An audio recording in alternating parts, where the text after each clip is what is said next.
Remembrance Day, the 11th hour of the 11th day of the 11th month when World War I finally ended. 60,000 Australians died in that war. And we remember the sacrifice of them and all Australians who fought for us and were killed fighting for us, our freedoms, our safety, our values.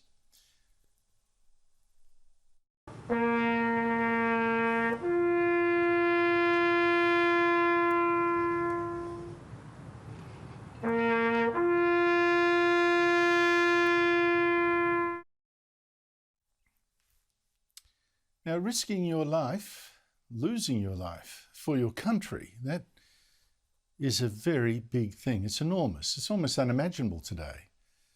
In fact, today I was struck by how the moment seemed to pass by with little thought. The ceremony in Canberra had a small crowd, social distancing, tickets limited to 500. The pandemic obviously played a role there. In Melbourne, there were just a few hundred, no more than 1,000, probably a bit less. In Sydney, just 200 at Martin Place.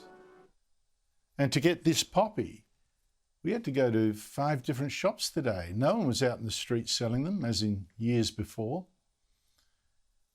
Now, I know, people have been marking it. I saw a wonderful display on the Sydney Opera House of poppies. And I know that Anzac Day is actually our big day for honouring our war dead. And yet, I wonder for a start, with the cancelling Anzac Day ceremonies for 2 years in a row and the Remembrance Day one, whether it broke a tradition in a way that is going to be hard to repair. And I also wonder whether we've become so used to peace. We've been treating war like something just evil and abhorrent and crazy that just happened in the distant past, never come back. Whether that foolish idea has made us a bit complacent. You look now, China's preparing for war. It's training even children in how to fire mortars. But here, do you see any sign that Australians might have to fight and getting prepared to fight? Or that they're willing to fight? Because for how many years now have we taught our children to despise their country, teaching them that Australia is racist, or genocidal, it's stolen land? And how many years have we also divided ourselves into tribes? This crazy multiculturalism where we emphasise what divides us and not what unites.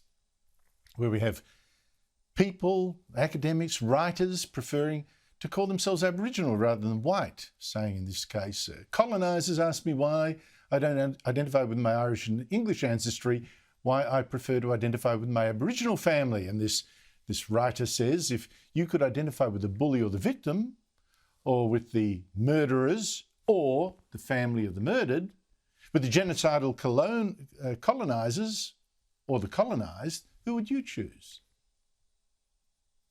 And I wonder if I see this kind of thinking a little bit in our armed forces. They've been struggling for years to recruit the foreign-born. They're overwhelmingly Australian-born, Anglo-Saxon. In fact, a shocking statistic that not many people really want to face up to or think is rude to say. But, when we had soldiers in Afghanistan and Iraq and you had the Islamic State uprising, we had more Muslim Australians who signed up with the Islamic State than we had in the army. I've got to add, though, that when I went to Iraq, I did talk to a terrific Australian soldier from Iraq originally. So there you go. But more than that, I think seeing the effects of a sort of selfishness, a hyper-individualism now. Now, I guess I'm the last one to complain, being a bit of a loner myself, but this very idea of service for your country, even dying for your country, I've got to ask if that's still with us. Now, today, this Armistice Day, I was reminded of the 2 greatest speeches I think were ever given over the bodies of those who died in war.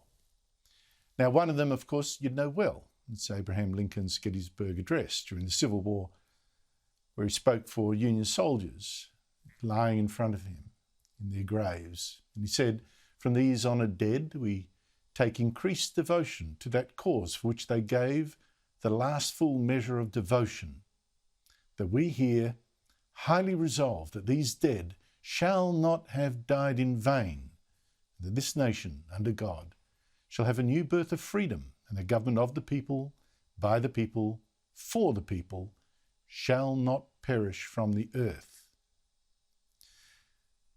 Now, I wonder who could say that kind of thing now in an Australian ceremony and not think, well, that's a little bit over the top, it's a bit dramatic, a bit intense. Now, the other famous speech for those who died in war nearly 2,500 years ago, this one was, it's Pericles, the great leader, the great orator, also a general from Athens. He, like Lincoln, also thought it was important to praise the fallen, to remind people of what was worth fighting for, and to set for themselves a standard to meet should it ever come to that in their time. And Pericles famously praised the dead as men who chose to die resisting rather than to live submitting. But he also said something that I worry speaks louder now, here today, when so few of us were silent on the 11th hour of the 11th day, and few bent their heads. Pericles warned back then of when people would think that such a day as this was a bother. The war stories were too hokey, the heroism too far-fetched, painted on much too thick, the reality much nastier. Maybe all this war talk a lie. And Pericles said this: men can endure to hear others praised only so long as they can persuade themselves of their own ability to equal the actions recounted. And when this point is passed, envy comes in, and with it, incredulity. And I wonder if that's where we're going. Not so willing anymore to praise those who died for us, because we envy their heroism and we fear we can't match it, even understand it. I hope I'm wrong. And I hope even more I'll never see the proof that I'm right.